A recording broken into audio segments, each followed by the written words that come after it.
where to start is always at the beginning of every year. I like to start into talking about what we are, where we are, how we, what we need to focus on, and where our attention needs to be for the upcoming year. And I will say, usually when I look back over the year, I kind of hit it spot on. So year in review usually says, oh, wait, we've hit all the high notes. So this year we're going to have some challenges come up.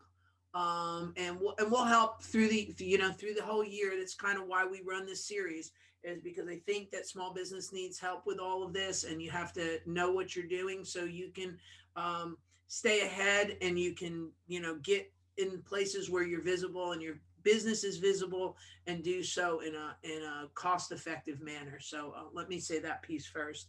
Google came out in December. Since last I saw you guys, came out with a set of edicts, for lack of a better word, of what we're going to need to tackle and challenge. And they've given everybody a drop dead date of May 15th.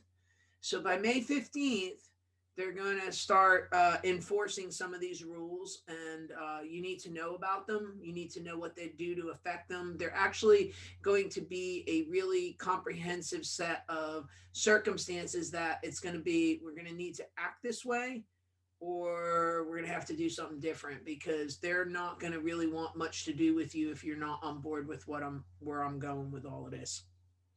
Now, before I go any further, the question might be, why do I talk about Google? Why do I care about Google? Why should you care about Google? I think that's always a fair question to ask.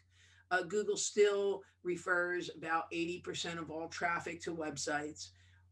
Much of it is informational searches, but if you understand an informational search and you can master what people are asking you and provide the best possible answer, those are potential customers. So even though Google is information based, what you end up doing with them and how you interact with them can be a lot of free advertising, basically, a lot of free traffic, and a lot of interaction for your business or with your business, and help move the needle. So we need Google. That's what we need to understand. So I'll kind of say that part about it. So with that, let me start with the what they did. So they came in and they said they are going to act what they call their core vitals. And in those core vitals, there's some things that they're going to be looking for that are going to pertain to us. From a big picture view, the best way to say it to you is it's going to be how you host your website, how you've built your website, and how you've put your website together. And then once you've mastered that, how much of an authority are you in a space? And a lot of people go, well, I'm a small business. How am I going to compete with this? And frankly, when I speak in person, my first answer to all of you always is, be an expert. Who's an expert? And a lot of people don't put their hands up. And I always wonder why, because you are an expert and you have to start to carry yourself that way and act that way when you decide that you're going to be a business owner. There's no doubt from the minute I opened my business that I was an expert, and I've never carried myself with any lesser amount. If I go back 22 years, I probably wasn't as much of an expert then as I am now. So understand it's okay to make sure that we're always talking as we're the biggest game in town. All right. And Google's looking for that. So let's kind of start with where you got to start at the beginning. So the first question, and again, if anybody has any questions for anything I'm saying, please hop in that window and feel free to ask away, because your question, somebody else may have that question also. So just make sure we have that going on too. Okay, so the very first part of this is all about speed. So I'm going to pop my screen on here. Maybe I'm going to pop my screen on here. Let's see, share. And I'm going to go to Google Webmaster Tools. Has a lot of information in there, and it's, you know, it's called Search Console now, but it's still lives under, you know, Search Console or under Webmaster Tools, and I still use that to go directly to that. And let me get into where I think the SEO 411 account is in this account. All right, I'm going to use my own website. So maybe I'm not going to use my own website. It's in a different account. Excuse me about that. Sorry about that. Hold on. Excuse this. Done. Give me 1 second just to get into the right account, and then we'll go from there. All right. So when you're in Webmaster Tools, and you guys may say, well, I don't even have a website. I don't know about Webmaster Tools. The only reason I'm bringing this up is because I want to go through the core vitals piece with this with you. And I haven't fixed all the items yet that need to be fixed. So some of them are going to be based on mobile. Some of them are going to be based on how your site works on a desktop. Okay. And it's all about speed, time for the website takes to load. And you can see it kind of, here we had some poorness, and now it's cleared up again. So, and I'll have to get my dog. Hold on a second. Come here. Come on. Hey, psst, pay attention. Come on. If you're going to bark, come on. Oh, well, I guess he's not coming. He's going to be a problem. I apologize for that. He does this sometimes at night.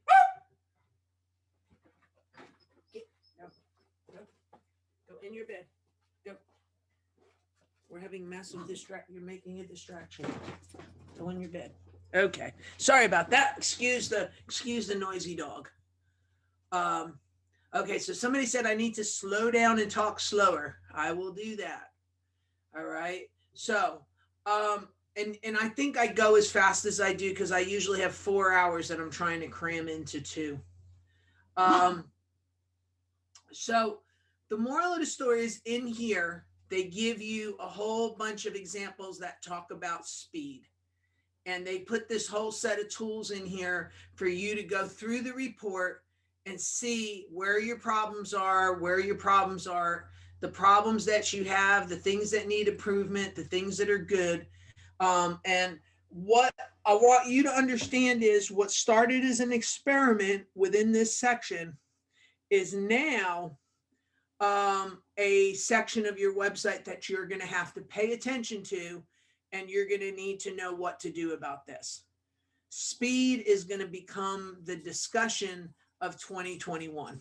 So where does speed start and what affects it? And I think those become the first set of questions that we need to answer. Wait, can I ask one of the questions in the chat? What does it mean? Are they in the chat? Okay, I didn't see. Some of them are in the chat. What does it mean when mobile and desktop advise there is not enough data for this device type? What does it mean when mobile and desktop advise there is not enough data for this device type? They haven't collected enough data on that type of page yet, so they don't know. The page hasn't been on long enough for them to have, or they don't have enough. You don't have enough traffic to the page for them to understand. Now, let me see if I can find where the heck the chat is. Okay. All right. So wait up a second. All right. I got the chat up here too. I'd prefer everybody to use the question and answers because it's easier for me to manipulate. But if you want to use the chat, I've got the second window up as well. Yeah, I'll help you with that. You can pay most attention to the Q&A, but I'll let you know about the chat stuff too. All right. Okay. That's good. Thank you. I appreciate that. Sure. So let's go to where Google starts to track some of this and what they're using to track it. So if I come to Chrome, what you're going to do is you're going to go to your website in Chrome, and you're going to use their Lighthouse plugin. So if you've never used a Lighthouse plugin, Google Lighthouse plugin for Chrome. Okay. And it will take you to the page where you can go and get the Lighthouse plugin and put it in your Chrome browser. Okay. And you're going to need this because that's going to give you where you're going to get the most amount of information from. So Just the simple Google is usually the best way to do that part of it. All right, so let me switch my screen so we're in the same spot here.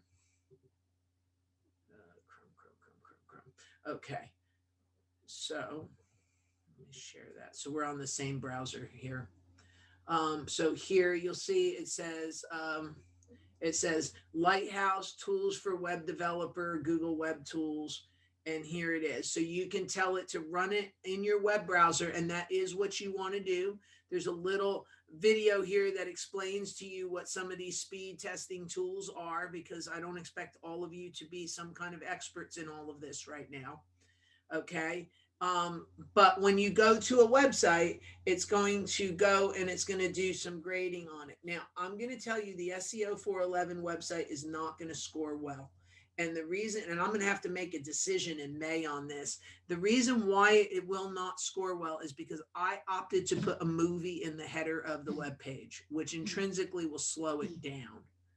So I have made a decision, not because of from the brand standpoint, I felt like the movement was a better thing to have. So as a result, I am slowing my own website down, and I'm going to have to deal with that at some point. Okay.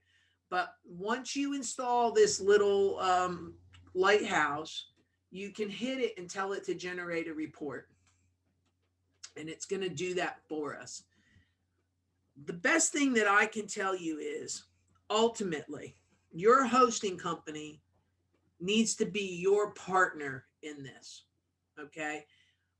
We have been saying that here at SEO 411 for almost 20 years. Okay.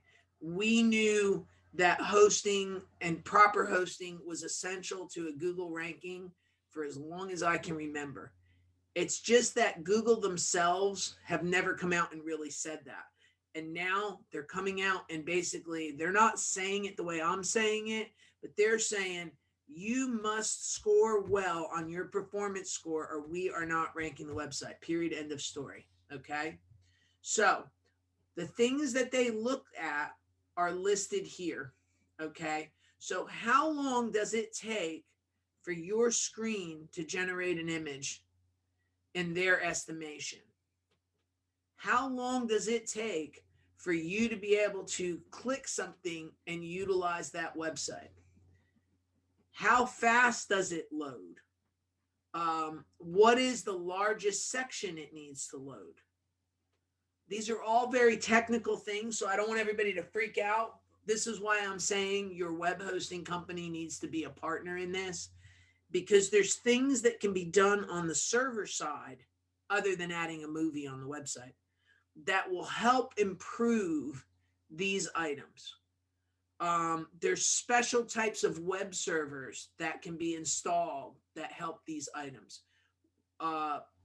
Most standard web hosting companies don't do that. They load what's called Apache or Cloud Linux or something along those lines that are basic, old-fashioned, old-timey web servers. There's also one out there that's called Lightspeed. Well, Lightspeed has a cache on it, and it uses part of the server to make the server function better. So your web hosting company is now an essential core part of whether you succeed or not. And that's probably new information for a lot of people. So I think that's a big deal. All of these things, time to first paint, time to it answers, is it blocked? What is the how much it comes over, how fast is the line speed, is directly an effect of the web hosting company. Now, by me sticking a video in there, I kind of break that because I made a very large homepage. So there's another way to check this, and I'm going to put that up there, and I'm going to put that here for everybody to see. It's called GT Metrics. And everybody needs to know how to utilize these tools, or at least understand these tools. Because they're the tools that, even if you can't fix it yourself, they're the tools that you can go to somebody with and say, here, I want you to fix this for me. So I'm going to do SEO 411, and I'll show you why this is, where this is going to be a benefit. So it's going to scan this website. What's the nice thing about it is it's going to go ahead and output an answer for us as to the things that we need to address and what we need to fix. All right. So as it's going to take it a minute to load this in. The reason I'm telling you all of this now is because it's very important for you to have accurate planning and to plan accordingly and ahead of time for you to be able to make the proper adjustments. So if you look, my very first issue is avoid an enormous network payload, which is 4.1 gig megs of data.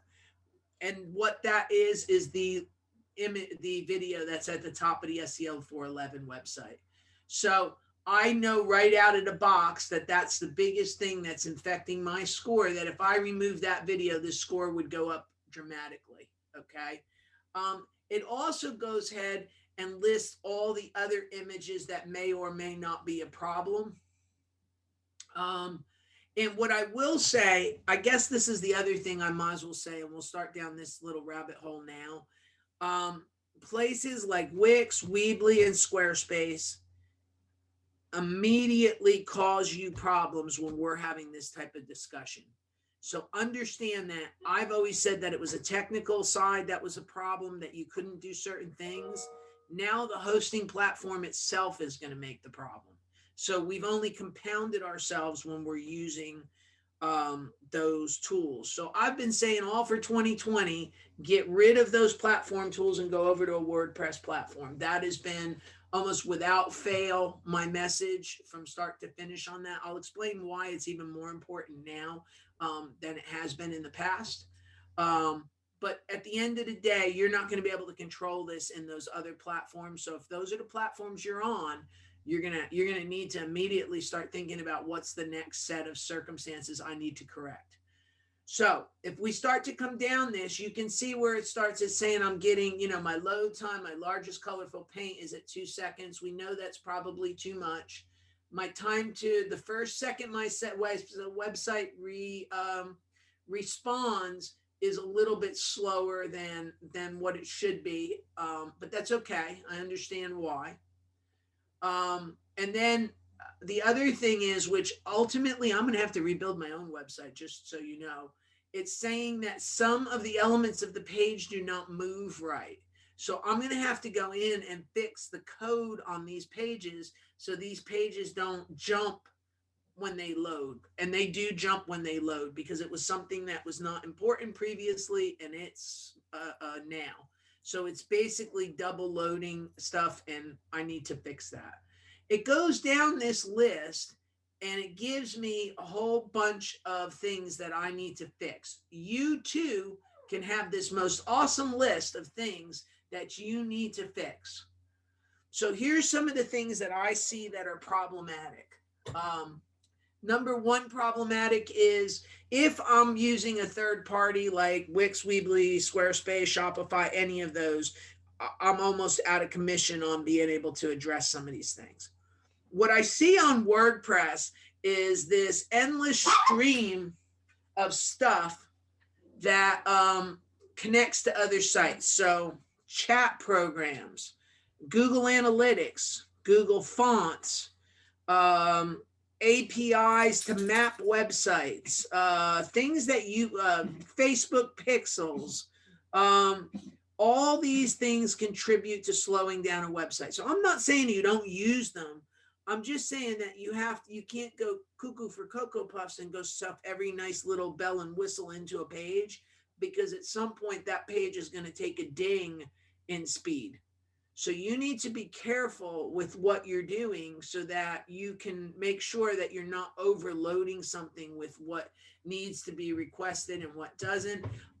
Sometimes you pick a wrong theme for WordPress and this theme is so bloated that it can't function right. If you look here, like on my homepage, I have a call out to a service for you to audit your website. I've got the calendar, and the calendar of events is loaded, and that seems to load into every page, which that could easily get fixed.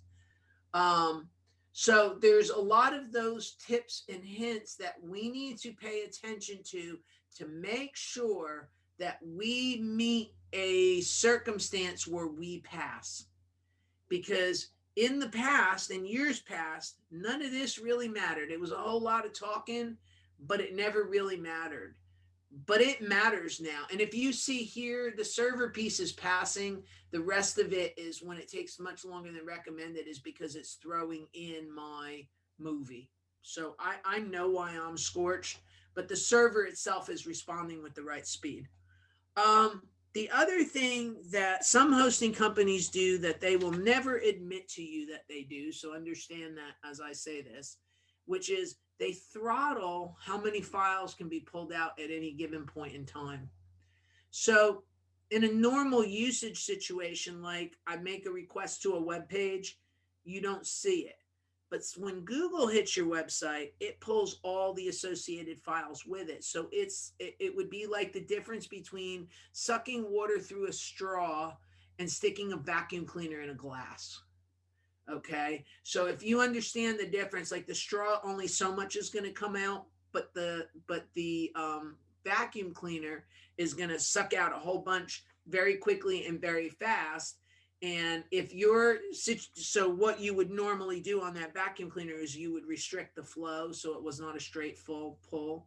And that's what they do on your website. Um, I know a lot of companies that do that. I don't agree with doing that. That was a practice that we put in early on that we don't allow. So we've always just made sure that the pipe was big enough to allow that to be putting um, allow that to be putting out there. So somebody says, so if you're getting a website, what do you ask your web host in order to determine if they know what you're talking about, like GoDaddy? Well, the first thing I would ask GoDaddy is, do they have any light speed servers? That would be the first question I would ask any of them, because I think that question is innocuous enough that they would not obfuscate the answer. If you ask them if they're throttle, they're going to say, oh no, they don't throttle anything. I never worked for GoDaddy, so I can't say for a fact whether they do or they don't. But I'll let you fill in the rest of my thoughts on that. I'm not going to actually say that, but if I'm saying it to you how I'm saying it, I would hope you'd get what I'm saying. So this one says, GT metric score, I assume our site is presently a B. In relation to Google's mandate in May is likely based on a score. What our site should be, it needs to be an A. You need to get it as a A, as close as you possibly can.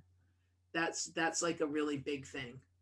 So, and I would have to look at the core vitals on your site, Eric, for you to go in and do it. Now, if it's a B and it's kind of complaining because you have a chat function, that would be one thing. But if it's a B because it's got big payloads or big problems, then that would be a whole nother circumstance. But I'd be much happier with a B than with an F.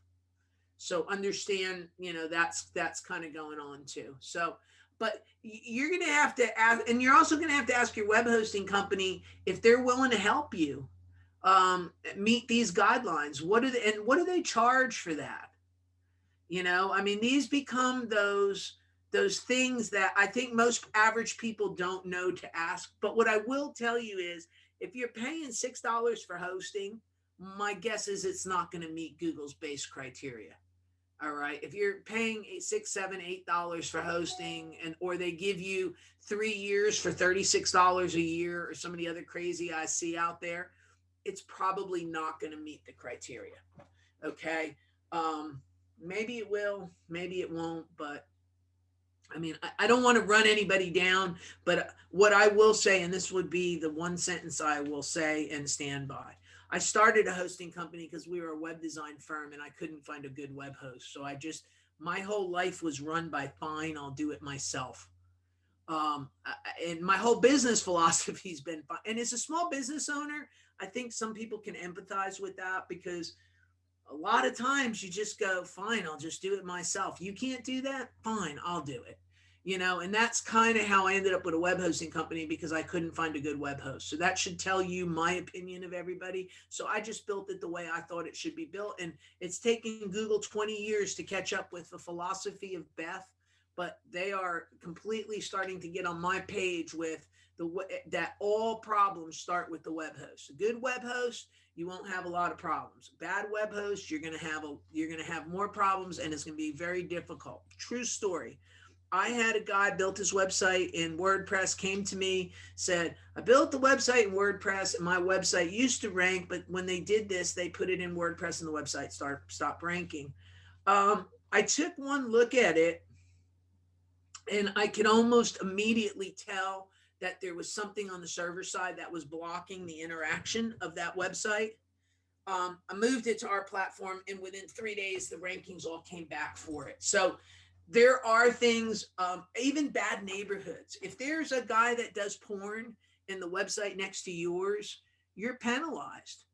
And Google's looking at all of that. How clean's the neighborhood? How's fast the delivery? How well is the website blocked? Are you stopping them? Are you causing problems for them? It needs to be this speed and this core vitals and this screen that you're looking at right now has got to be a top priority. Okay. And I don't really see any way around it. And I don't know, a lot of people are going to be talking about it because a lot of people are running around and they're trying to fix these problems. They don't understand. How do I want to say this? A lot of people don't understand start to finish that web hosting, web design, and SEO go hand in hand, and they are not able to be separated. And it's always been that way, but I think nobody ever really pointed it out, or nobody ever really said that to anybody. And therefore, I don't think there's been a lot of assimilation. When I get to the web design part of this, we're going to kind of talk about this too, because those things and those verticals have always been separate. And Google's now putting them all together and saying all of those entities are now going to be responsible for your success in search. If your website's not fast, your website's not built right, and you're not an expert, you're done, period. And that's kind of a harsh way to say it, but I'm saying it that way because I want you guys. Now, I'll guide you through this process, and we'll talk about these things. We'll work on these things through the next 6 months. So this is not like I'm throwing you to the wolves and then it's going to tell you got to go figure this out on yourself. That's partly why we're here. Every single month, this is why I've been here, and this is why I've been here all these years, and this is going to be one of those more challenging years. Why you would do this after a pandemic, I'm not really sure. Why would you do this at a time when small business is hurting? Not really sure. But as long as I'm breathing, I'm going to tell everybody how to fix it. And that's kind of where I'm at with it all. All right. So understand that the hosting elements is gonna cause issues and cause problems if you don't do it right. So that brings me to next. I'm trying to watch my time because I've got probably a lot to say on this, and it's almost like I got to break this down fast. So the next part of this becomes, how do you structure and how do you put that website together? And this is the web design arm of the changes that are going to be made. The problem is, and I have said this for a very long time, is web designers are not SEO specialists. Now, I'm not sure that SEO specialists can make a visually pleasing website. I think that's a skill set that you had to have acquired somewhere. That sometimes SEO people just do anything they can and throw stuff up against the wall. They want to make it look pretty. They want to support the brand. Those are all noble attributes. But they don't pay a lot of attention to how a website's put together or what needs to be done to do that. So I'm gonna say that on that subject. Now, I'm trying to think here. I'm gonna keep using my own. Actually, what I'm going to do is this. And I'm going to tell you that this website, this is the landing page for the hosting company. But what I had to do Google never understood this website and never respected the fact that this website served all three arms. I expect there to be a change in their perception of all of this because this website's been this way for years. But the reason I bring this up is because there's a lot of attributes about it that I want you guys to understand so I can teach you by using this website. Because this website was put up, it used to be just a lander for the customers to pay their bill and renew their domains and stuff like that. And about 5 years ago now, we decided to make this be a digital marketing clinic experiment. And I did, and I do everything that I would tell you guys to do in a class, I did to this website. So we've been able to use this for teaching purposes, just so everybody understands that. And I want to talk about how I laid this out and why I did what I did, because, and we're going to talk about web design next time, but there's some attributes that I want you guys to understand on this, so that you know why I did what I did. Now, number one is, prior to December, there was no company in the world that was web hosting, web design, and SEO in Google's mind. Those three things should have been three separate companies. So for many years, I had to argue with them back and forth over what this particular website was about. And if you go to Google, you would find this listed all over the place for the hosting end. You don't find it for the web design, and you didn't find it for the SEO. So I decided I needed a website that was going to rank more on web design. So I sat down, and I encourage everybody to do this. And I'll kind of show you more. Next month's class is going to be how to set the website up for Google Right. So I'm going to kind of do a high level overview right now. And then we're going to go into this and how did I determine this. But if you notice, I have the verticals built out here on the home page. So all the things that we cover are built out at the home page. All the things that we cover are listed in the main navigation. So you'll see that we have everything that we do is listed at the top and in that navigation. That's the thing that web designers don't do. They do not necessarily pay attention to this navigation. They also tend to not pay attention to the words on the page in the middle. They like big splashy images. They like fancy graphics, and it all looks great. But at the end of the day, Google can't see it.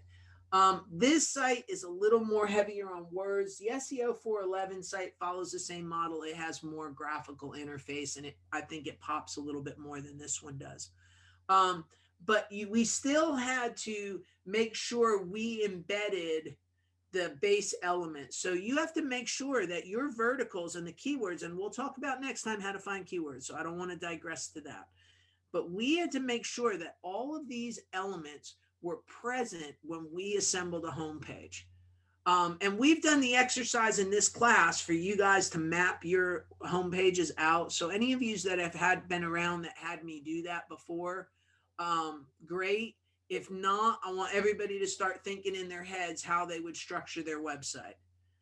The thing with somebody like Wix or Squarespace or Spotify, you can't really set this up properly. Mostly because their interface doesn't allow it to be set up properly like this, and it doesn't necessarily allow it to be developed in a way to support this. The other thing that web designers do, and it's a very bad habit that they have, if you look at this here, this is a very, very large font. And web designers have a habit of taking these headlines and using them to determine the size of the writing rather than use the importance of a writing. So when we put in headings and subheadings, they should be using the headline tags in your software. Number 1 headline tag, and number 2 headline tag, and number 3 headline tag. So if you notice, we have this in, this is what I would call as an H2, okay? Because I'm technically assembling, and we'll do a class on technical SEO, but I'm technically assembling this in a manner that will signal to Google what my website is about. And if I told you this is a web hosting site, but you notice I referenced web design first, it's because this website, I wanted to rank on web design. So let me come down. There is some questions here in the chat scroll that I didn't see, and I'm going to read them off right now. So we'll do this. Do you have a list of the requirements our web host should have? You know what, Sean, what I will do is I will sit down and think about that. I will make a list. I used to have a list. I think it's time I put a new list out. Okay. So I will do that for you. Okay. The next question says, what about Bluehost or Adobe Portfolio? I'm going to say, forget about Adobe Portfolio. Bluehost, and maybe this is a way to answer the GoDaddy question, but other than my own hosting platform, Bluehost is the only place I would ever send somebody. Okay, so that should answer that question right there. And if I ever decided I was going to stop being a web host, which is not possible, I would go host with Bluehost. That would be the only other place that I would ever really recommend, because they run their stuff right, and they do have support, but they're going to charge you for that. So just make sure you know what those costs are. But no, forget about something like Adobe Portfolio. Just forget that. Okay, this one says, referencing your website movie, is the length of the movie contributing to the slowdown? No, it's the file size that I put an image there that was that big. It doesn't really matter how long I feel like that's saying it's 2 megs, and that's because I have it compressed. But at the end of the day, just the fact that it has to load a 1 meg file there was a point in time that if you walked in this class, we would tell you, make sure your images weren't over 50K. So I'm saying I have a 1000K just to keep everything in the same ballpark. So if I'm saying everything should be under 50 or 100K on a file size, and I'm loading in a 1000 or 2000 K file size, you can say that I'm way, way over the top with that. So I think we just need to, I know what's causing it. I think what I'm going to end up doing is just taking that and making it a stationary image. It just bugs me that I have to do it, because I like the movie on the top of it. I like that movement. There's other ways I can do it with a Ken Burns slider or something like that, but I like that movement. I just think it adds a dimension to the website. And if I make it any smaller, it starts to get a little distorted. There's that whole discussion. I think Google's going to have to come off of that, because video in the headers seems to be a trend. So I don't know. I don't want to say that, because they tend to try to set the rules. So I don't know whether I want to say truly that they need to come off it, or we need to come up with a compromise or something. But that one thing, like if I load it on a mobile phone, I don't load that video. So you're kind of judging something, but we're judging it the way we're seeing it this way, not realizing that I've already made a provision for that. Next question says, will we have access to either a PDF or a recording of this webinar? The answer is yes.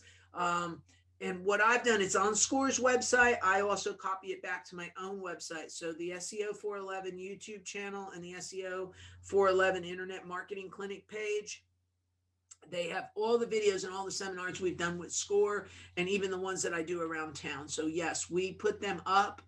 I often put notes with them, and I write those notes more times than not myself. So there's not a PDF, but I do tend to write the show notes. The other thing I did with this, and this kind of is going to dovetail into the third part of all this that we're going to have to do. The other thing that I did with this is I've turned the Internet Marketing Clinic into a podcast. So all the classes that we teach are now put in podcast form, and they're put up on the internet in a podcast. So if you don't want to sit and listen, watch me, or watch us like this way, you can listen to us and drive it in your car and get it that way. So we've tried to make this as available to everybody as possible, but as with anything I do, there's an alternative motive. So I'll tell you about that in a second. So we're going to go through this whole discussion on web design next time. I think that's the thing that I want to cover. John's saying, look, John just said it's going to be up on SCORE site for me tomorrow too. So it'll be on score.houston.org's website also tomorrow for you. So Actually, I end up getting it from there. So long story short is, yes, it's on Score's website. It'll be on our website. You'll have multiple places you can go watch this video. You could even watch it multiple times because I think it would take you multiple times to get everything that I say sometimes. And that's just me being funny, but I know I go fast. All right. So your web design person needs to know how to design a website so that it is lightweight and that it makes the website work right and sends the signal to Google, because at the end of the day, Google is really still garbage in, garbage out. So the signals that I send it, it takes them, it extrapolates out of them, and it feeds it back to itself and decides what's the best answer to something. Okay.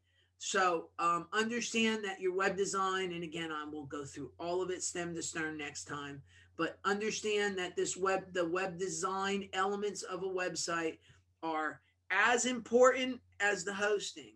All right. Now, it used to be that I could just do the web design elements okay, and a broke clock was right a couple times a day. I could do it as the web SEO elements were right, and a couple things were, it would be a broke clock would be right a couple times a day. But it's really coming down to, we need all these things to work together for the hands of the clock to even move, let alone just being right or wrong. Okay. It's just, this graphic, and I think it's going to go away, and I don't know how to make it stay there. But the graphic there of the hands with all the elements, it's never been truer. That graphic's probably never been truer than it is today.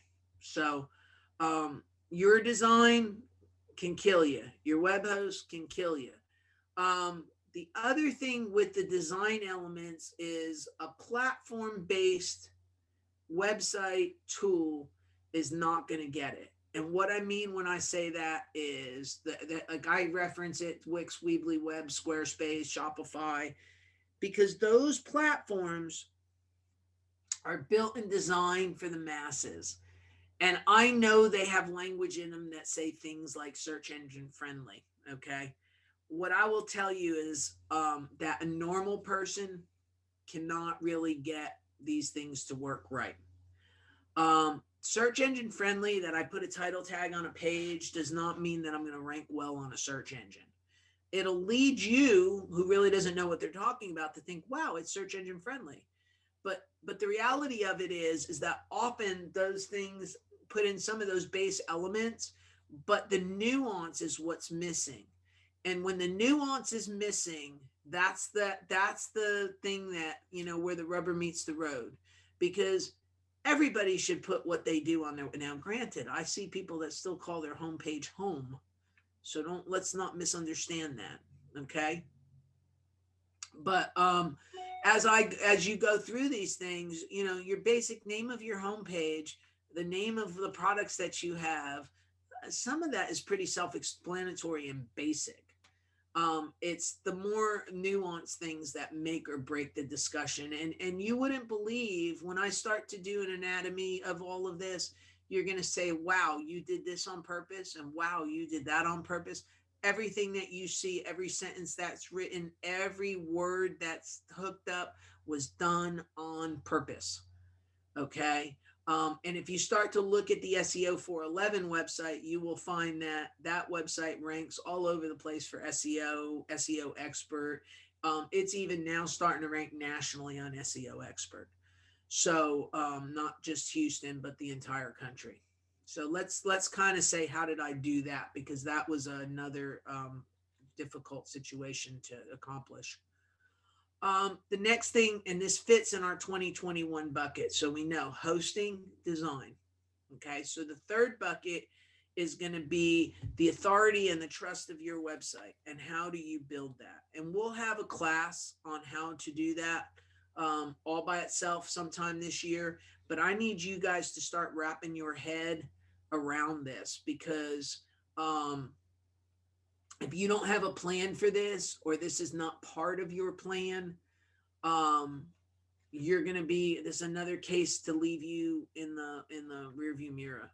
Okay. And this even goes on local terms.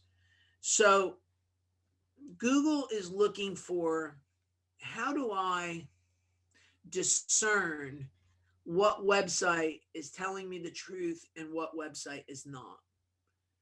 And they are constantly trying to figure out who wrote the website, what credentials they have to say what they say, how many links people point to you, how many comments on your blog posts do people make,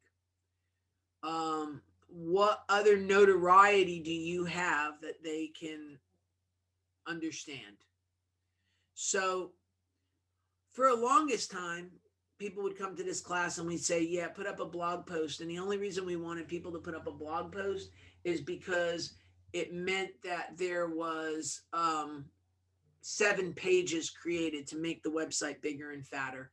At the end of the day, a fat website is more likely to rank. So a 6-page website that says home, services, about us, contact us, is not going to cut it. Google is looking for big, beefy websites that say something, that have some meaning, that push out to what they need to say. So everybody needs to kind of wrap your head around that too, that smaller is not better. In a 5-page website, we have to have a plan not to have a 5-page website.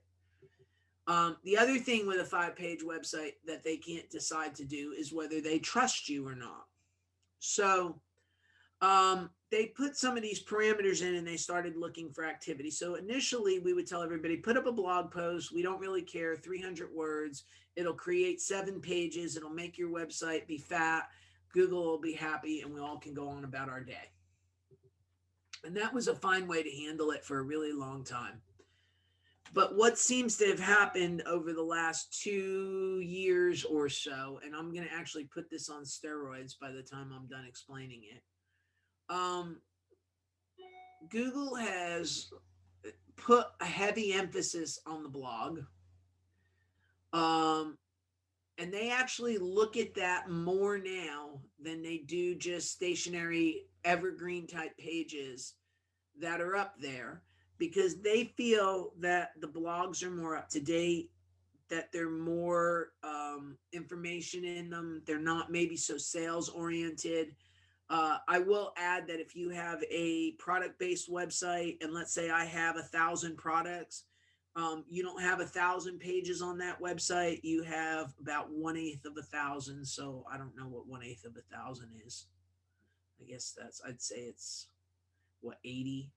I don't know. I'm bad at math. So if there's a math person, tell everybody what 1/8 of 1,000 is. But that's what they do, is they trim back those pages. They trim back those thin pages. Through the years, they've put penalties in for thin pages. There's just a lot of problems with these small pages, and there's like some penalty ending parts of it. So with that said, products do not increase the girth of the website. What they're looking for is good, solid, informational blogs that add meaning to the internet. I'm going to define that as to be a minimum of 900 words. They're looking for colloquial aspects of that, things that people say, like, what's the best Mexican restaurant near me? A blog post may be the 5 best Mexican restaurants with tortillas.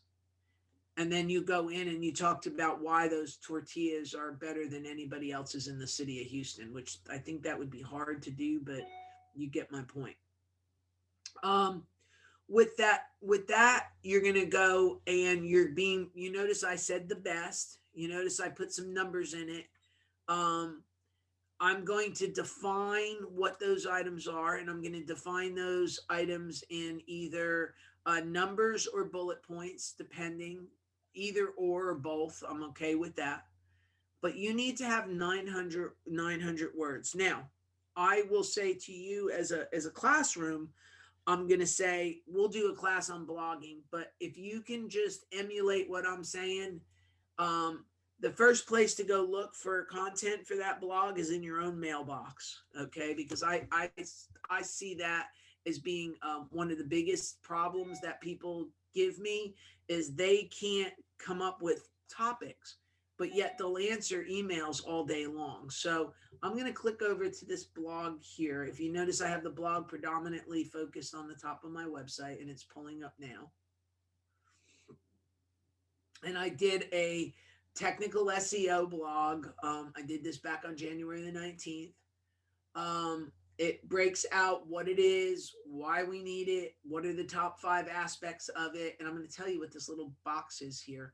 This little table of contents box gives Google some ideas on how to take small sections of this website and actually maybe rank the small section of the website instead of the page rather, instead of the entire page. That's something else that we're going to have to work on is they're going to start ranking some parts of it based on the page inside a page. So it used to be your entire page they would take into consideration.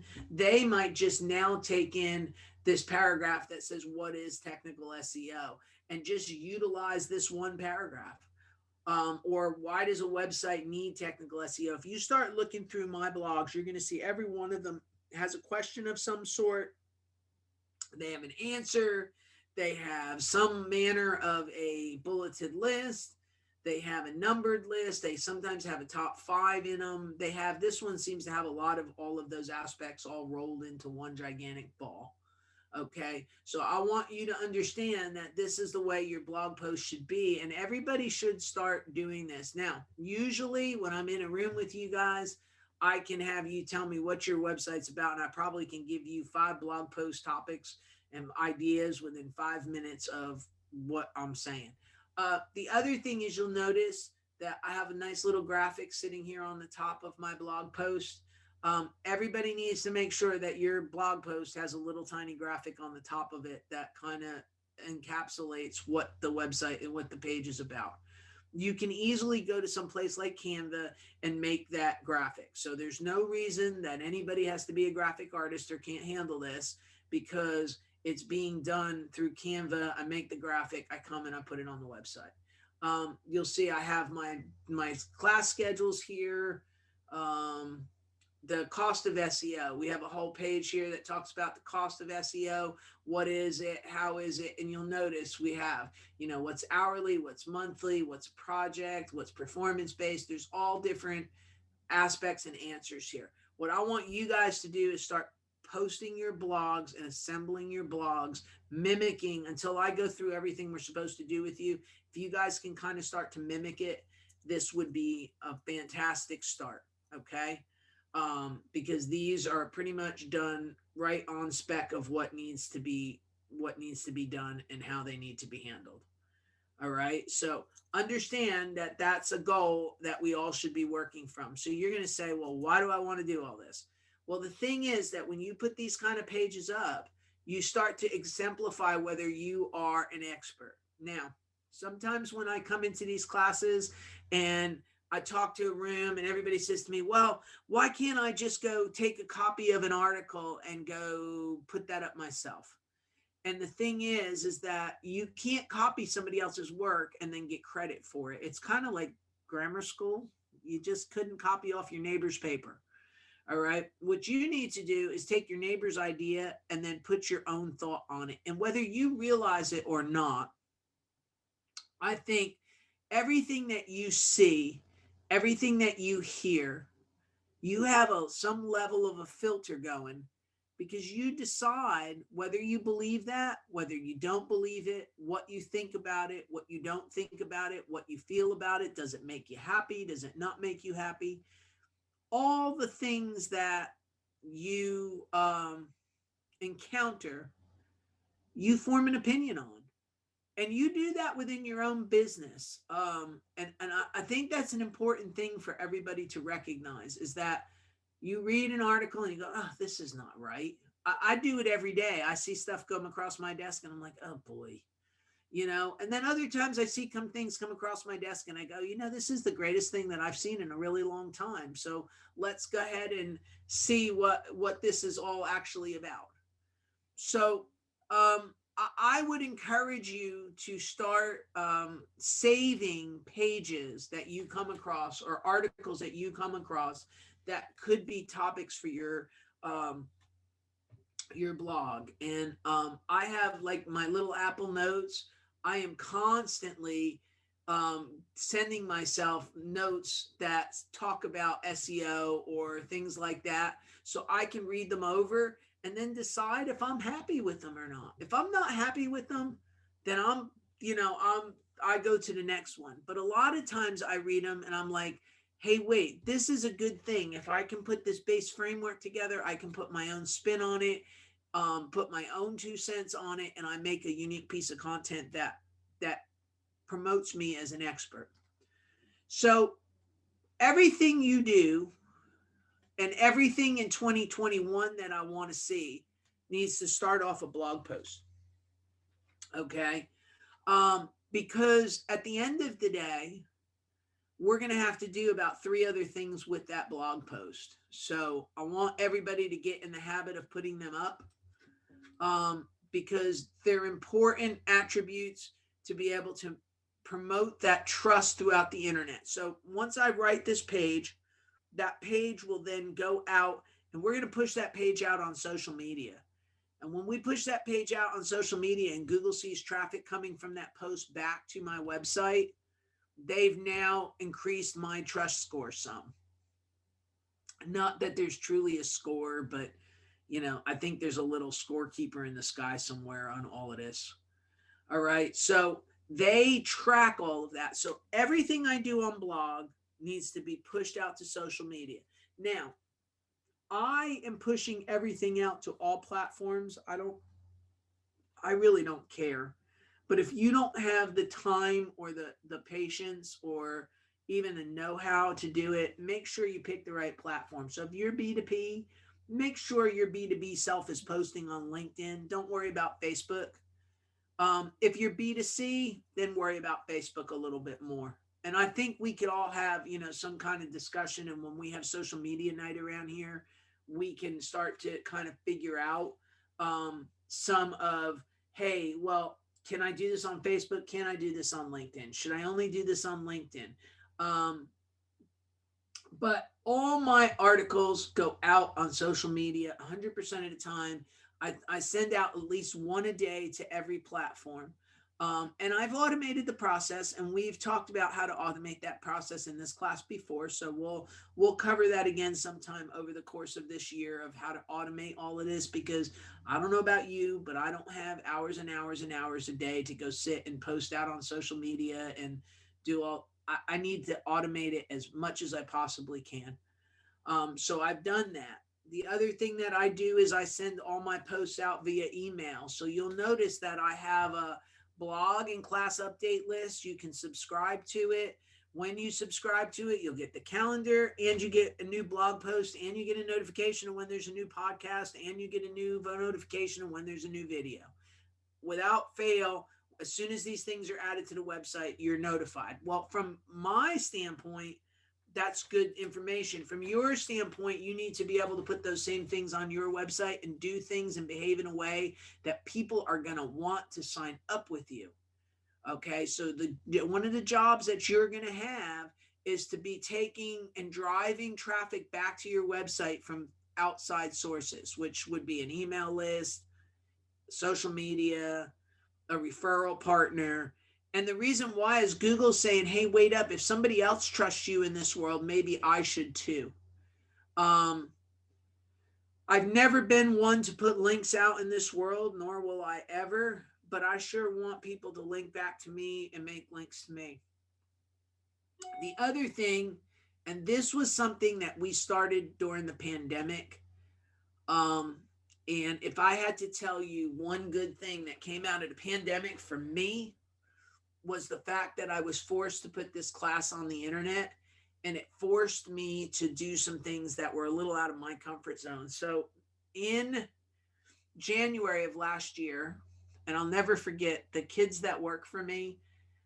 I went and bought a podcast microphone. I asked Santa Claus for it, and Santa Claus bought me a podcast microphone. And the kids walked in on the first week of January and they said, "Why do you have a podcast microphone?" And I said, "Well, because we're going to do a podcast this year." And they fell on the floor laughing and thought it was the funniest thing they ever heard. And they went back to their offices. And from January to March, we never did a podcast.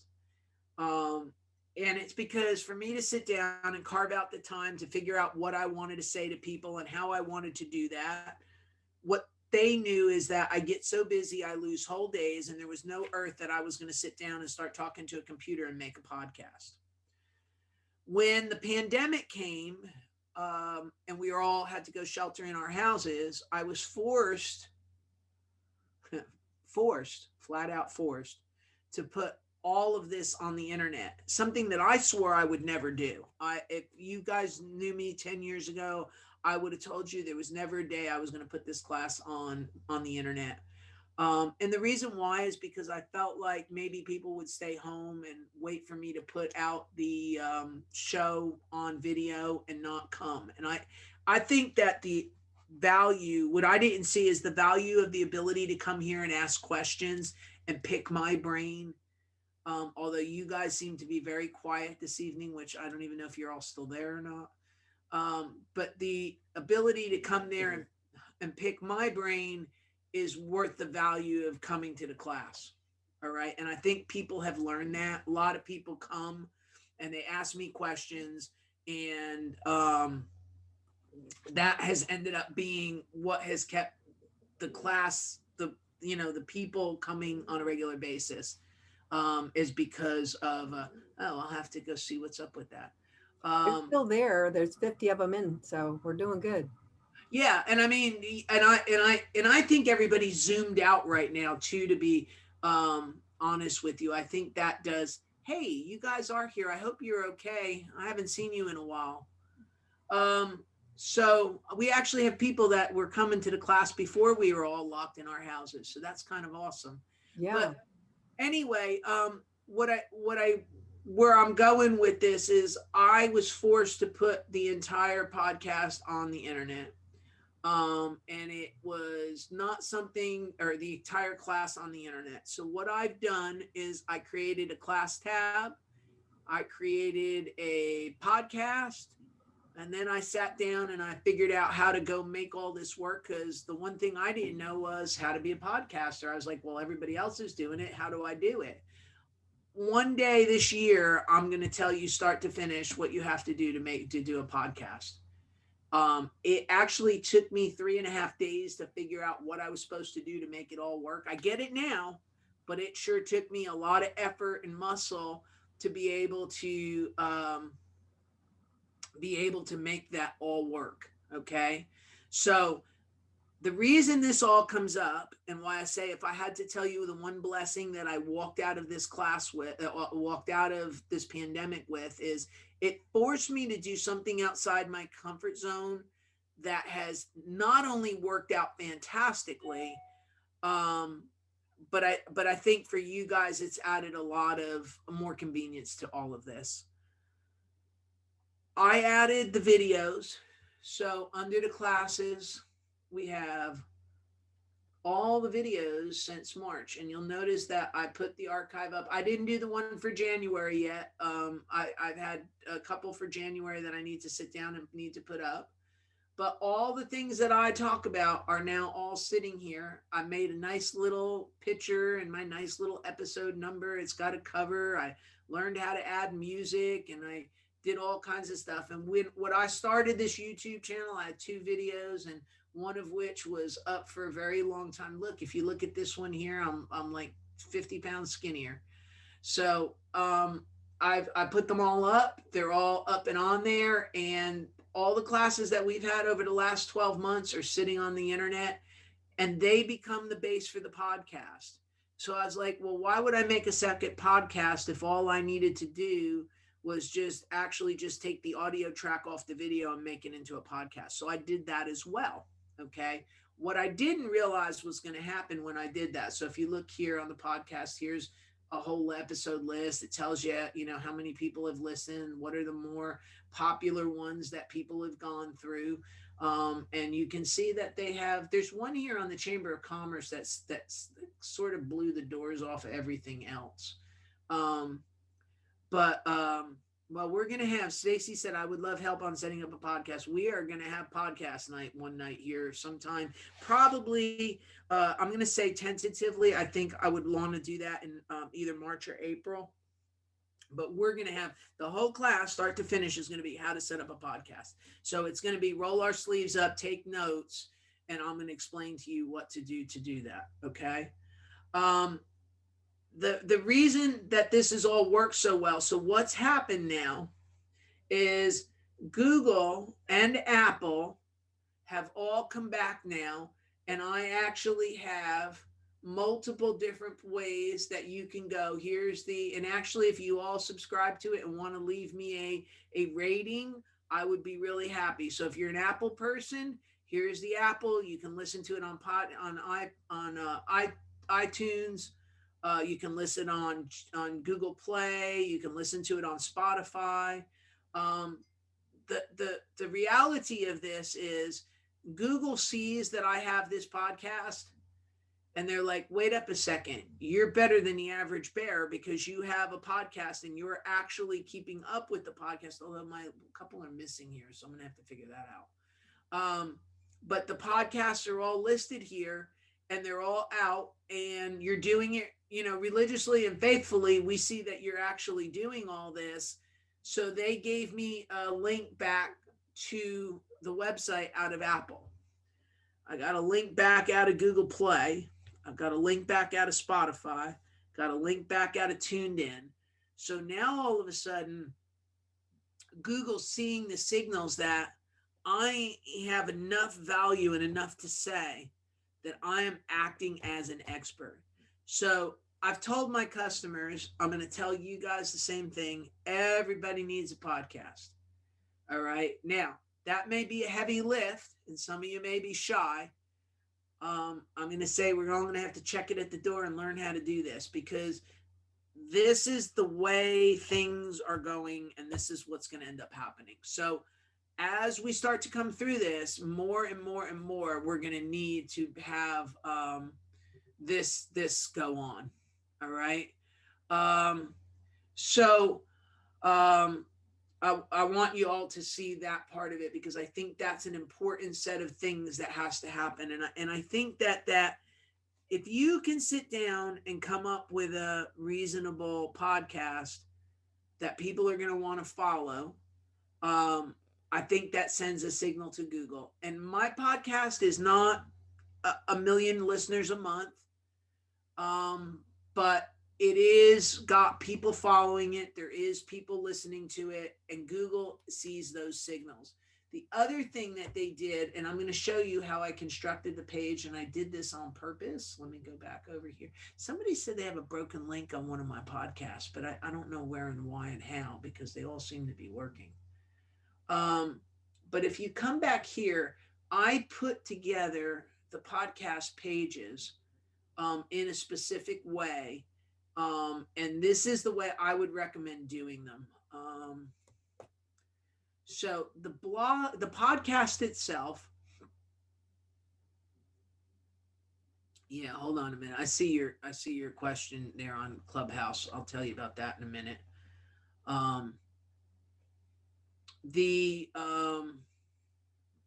The blog post, let me come down to where's the last place I put a class up, because we haven't really had a class. We're only starting to get back since December. Okay.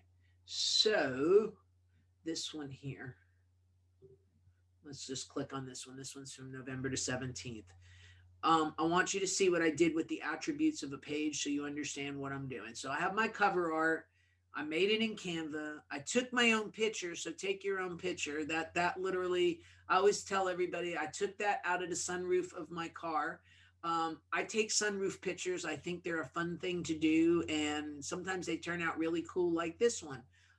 You will be happy to know I was actually sitting at a traffic light, so I was not threatening anybody's life by doing it.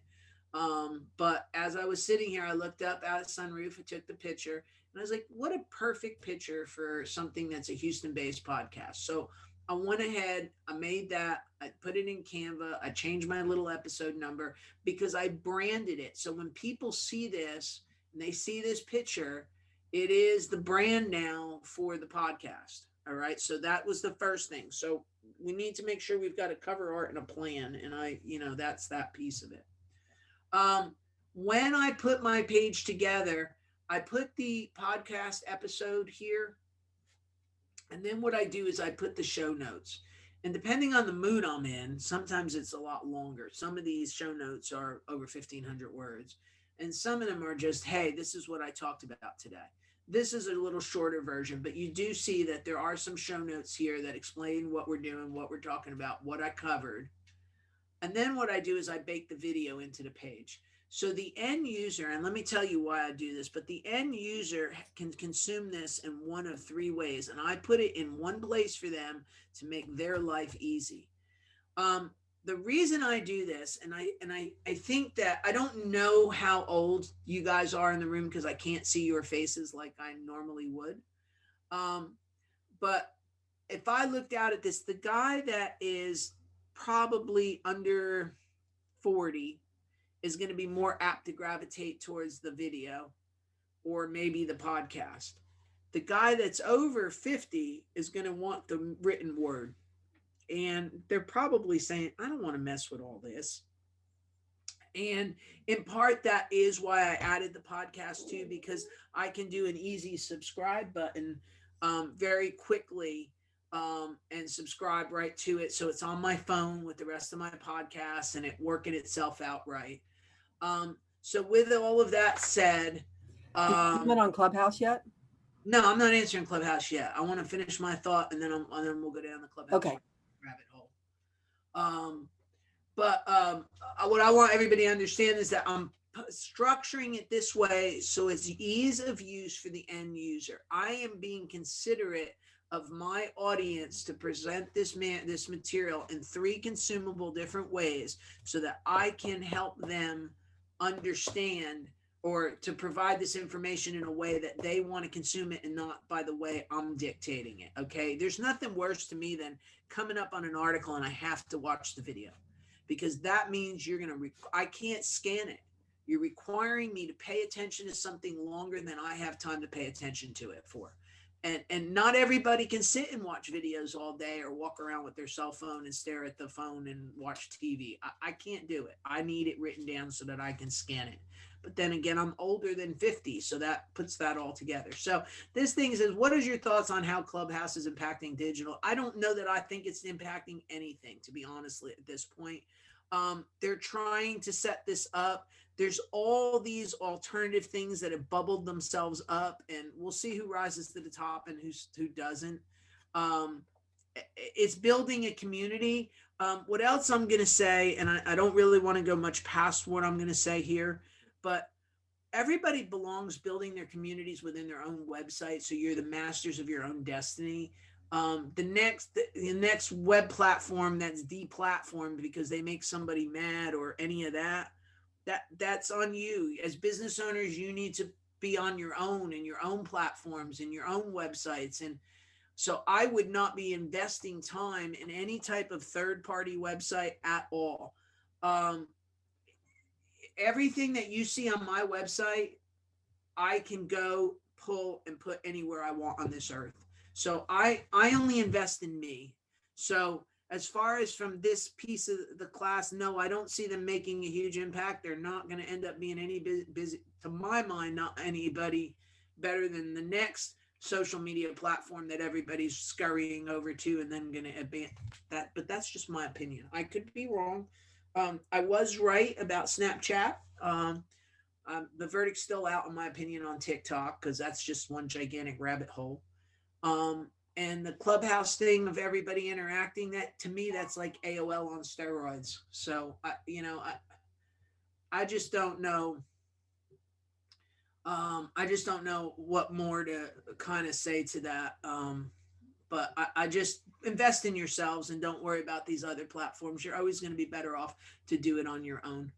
The other thing in the other chat that everybody said was, how often should you be doing a blog post? Now, do as I say, not as I do every day. Well, I don't think you can probably do it every day. But if I could, and I had all the money in the world and I could just say, I want this done every day, I would put something up and out every day. The people that have made careers out of this stuff, you notice they put stuff out 2 and 3 times a day. The more you put out, the more people you have. What I will tell you is that I want everybody else to understand this piece of this too. We have to touch people, 17 times. I think it's more like 23 times now. So I need people to hear me and see me and interact with me and get involved with me far more now, because my threshold to interaction is much higher. So the more I put up and the more I put out and the more I can add, the better off you are. Now, start to finish without me actually having to film the podcast, it takes me good 30 to 40 minutes to put those podcasts online. So you would have to have like a full-time job just putting your podcast up every day. I don't have 40 minutes or an hour of my day every day to cut out and put a podcast out. I'd like to say that I wish I did, but I really don't wish I did because I'm busy, and that's a good thing.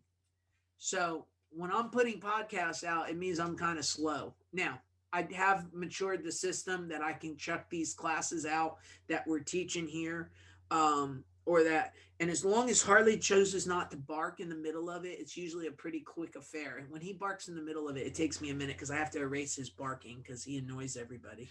I hope he didn't hear me.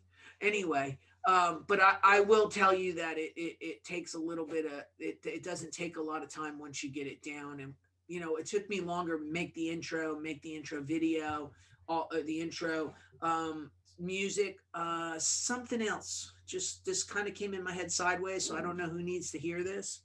Oh wait, he did hear me. But make sure that you're using copyrighted music or YouTube will block you. So I have a subscription to a place called Storyblocks, and that's where we get the music for it, so that we're making sure that it's our own music. But what I can also tell you is if you know how to play a guitar, you know how to play a piano, and you want to make your own music, go make your own music. But don't go using a Heart song or Bon Jovi or something like that, because YouTube will put a tag on you and say this is not able to be monetized or put out because of the tag, and they will because of the lack of copyright, and they will restrict you. They actually can hear the songs now, or for lack of a better way to say it, they're able to identify, even if you change the file name, they're able to identify that music is copyrighted. So Storyblocks is the best way. If you're interested to do this right, to get your music, that's one of the ways to get royalty-free music that you can use. All right. This one says, how do you recommend going about evaluating a blog article? Make sure it checks all the SEO boxes. That's backwards. I write the blog to make sure the boxes are checked. So I don't do it after the fact. I do it. The best way to do that is this way. I do it as I write. And when I train my writers to write, I do it that way as well. So if you come over to this classes page, this is the third time today I had to give this one out, by the way. This video here that says how to write a page of content for Google, it outlines how to write that page. So I take my idea and then I write it from start to finish for Google, and then I optimize it, but I hesitate to use that word because it sounds like I said two different things. But when I say I optimize it, I mean I put some anchor text in it. I make sure that if I have the word too many times or not enough times, sometimes I have to write that back in. But everything I do, and some people have said to me that because I've been doing it for so long, I just intrinsically, it comes out of me that way. But I don't agree with that. And anybody that's ever written or worked for a newspaper knows about an inverted pyramid, which is most important to least important. I think if you use those principles, you basically knock it out of the park all by itself anyway. Because what Google's looking for is, what do you think is the most important? What do you think is the second most important? What do you think? Oh, wait, that's my 5-point bulleted list, isn't it? So, anyway, with that all said, I knew that was coming. Hey, stop it. We're going to have to edit you out of the video again. But anyway, I would say that learn how to write it first. And when you write it, the boxes get checked because you actually did it right to start with and not after the fact. And I don't know if that, I hope you're understanding what I'm saying, because it's a style and it's an approach, but it actually just works itself out. John just says, what do I use to edit? Microsoft Word. Or I write it in Word. Sometimes I write it right in WordPress itself. I mean, I'll open WordPress and say, hey, I'm going to put up a page, and I'll just write out the page and then put, picture in or whatever I need to do and bust it up that way. But as far as to edit with, I just sit down and I write it. But it's so hard to say because I don't want to sound like I'm being a snob and saying I just do that. Yeah, you could draft a copy and go in OneNote. You could do whatever you want to do. You can write it wherever you want and then just transfer it over. But I don't mean to sound like, I don't want to say like, well, I just know how to do that, because that's not. But I think that once you understand that the execution of what is needed, it's easy to write a page that way. But you just have to understand how to do it first, which is, and I'll tell you, truth be told, and I probably need to watch this thing again. But I put this how to write a page of content video together. Basically, I did it for our writers because I was trying to train them how to do it. And my editor in chief kept coming back to me and saying, stuff wasn't in the right place or stuff wasn't written right. And I kept coming back to them going, well, just tell them to do this. And she's like, but we need a training video. So I was like, you know what I'm going to do? I'm just going to take a whole class. I'm going to do it from the class point of view, and teach it. So this, how to write a page of content, I actually did as a training video for my own staff. So it pretty much explains how to do it. And we did edit it down. So some of the garbage in the lunch and who's eating and all of that was cut out. So that is there. I would say go watch that because it's going to tell you how to do it. And then once you know how to do it, there is no checking boxes because you just did it that way. It's kind of like learning to ride a bike, right? So in theory, you're saying, okay, how do I ride a bike? Well, you'd get on it, you have to balance, you have to push the pedals. If I got on a bike right now, although I like lung wise, I probably couldn't do it. And I probably could go about 3 feet before I needed the oxygen tank. If I got on a bike, I just know how to do it. It's not, there is no more thought process like when I have to push my foot and then I have to push this foot and if I go to the left, I should steer right to straighten myself out. Driving your car would be the other thing. How do I drive a car? Although some of you probably don't do that well, so maybe that's a bad example, but I hope you're all laughing. But driving a car would be, you don't really think, when I first started to learn how to drive, I'll never forget, we had a big discussion at the dinner table on 2 things. And every time it happens now, I think of my mother. But I came home with the driving book and I said, they told me not to drive over my headlights. And I didn't understand it. But basically what they were doing is saying, don't go so fast that you're going faster than your headlights can reach. Right. I now know, I'm like, oh, wait, I'm driving over my headlights and I slow the car down. These are things that you just intrinsically know how to do without any thought you have to put forward to it like you used to do when you started. And I think that writing a blog post, if you are comfortable with writing, and you're not one of those people that have to go make a big outline and go make a story. I just write. Just like I talk, I just sit down and I write. I can know where I want to go. So I have a gift and I understand it that way. I think if you had to make an outline, you still could do what I'm saying to do. You would just have to set your outline up that way. So I know that's a very long-winded answer to this question. Um, but it's not how do I write something so make sure it checks all the boxes. It should be written so it checks the boxes as you go. And I hope that answers that question, because that's a difficult question to ask. Is there another question out there? John just said, edit videos. Okay, I do it. All right, so let me just say this. I'll just say it this way. I am an Apple person. I am always going to be an Apple person, and nobody's going to stop me from being an Apple person. So with that said, I do iMovie because it was easy. If you have an iPad or an iPhone, you can do it on that as well. Adobe Premiere is out there. As far as the Windows-based programs, I have one that's called MOVAVI. It was fairly inexpensive. Does a great job.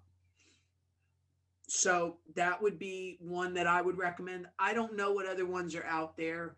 I had one of my customers text me one the other night, and he's an elderly gentleman, and he was able to figure it out. Let me tell you what what did he tell me?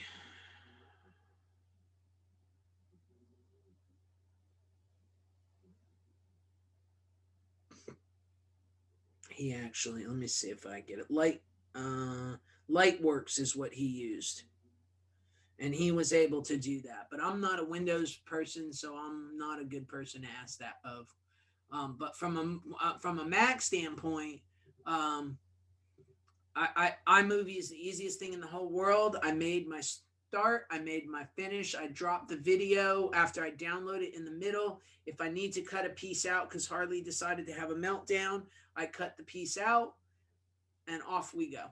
And it's pretty easy to do. And I mean, literally start to finish, it takes me to do the video editing. It probably takes me no more than I think 15 minutes after I download the video, if I don't have to screw with it. If I have to screw with it, even iMovie is easy enough to cut, snip, drop the piece out, and just put a small transition in, and that's it. But all of these were done with iMovie. So that's that story. And iMovie is not on a Windows because you're not a Mac thing, and not a Mac person. So before I answer your question, Ava, I need more shea butter. Not sure how to get that from you, but we need to work that piece out. All right, so let's say, are blog posts better as organized by list and bullet points? Better as talking through, but I can do both. Blog post better as organized, listed bullet points. Yes. Yes, if you can do it with bullet points. But what I will say is this, okay? If I said, and I'm trying to think of how to show it to you, the best way to show it. Here, hold on, let me move this out of my way so I can see what I'm doing. So this one here. Let's come down here.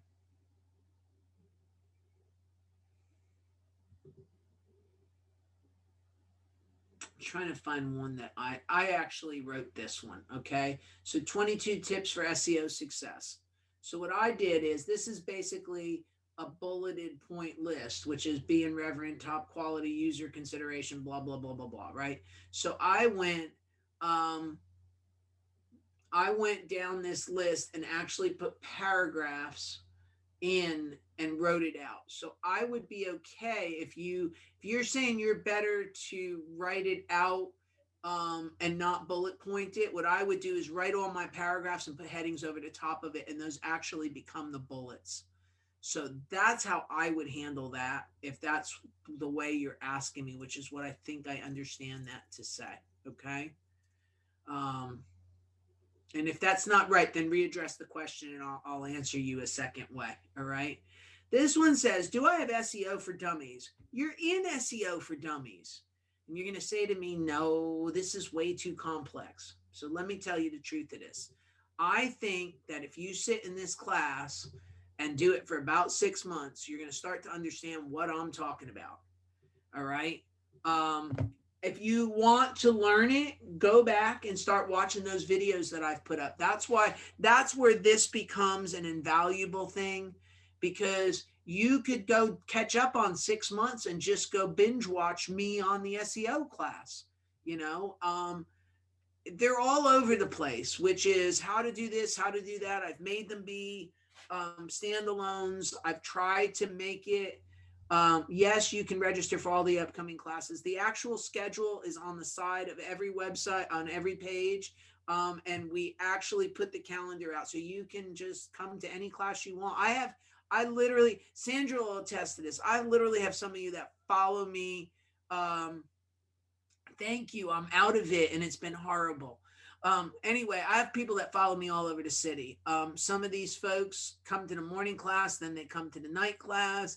I have some of them that have come, that are in this class that literally 10 years later, they're still following me around the city of Houston. I'm good with that, but that's what they know what I'm talking. Now they know how to conversate with me. They're able to, but the thing with this is, and I lead by example on something. So in December, this whole thing started with the web hosting, and I've never really sold at web hosting through SEO 411. I've always left that being sold through my hosting company, part of it, arm of the business.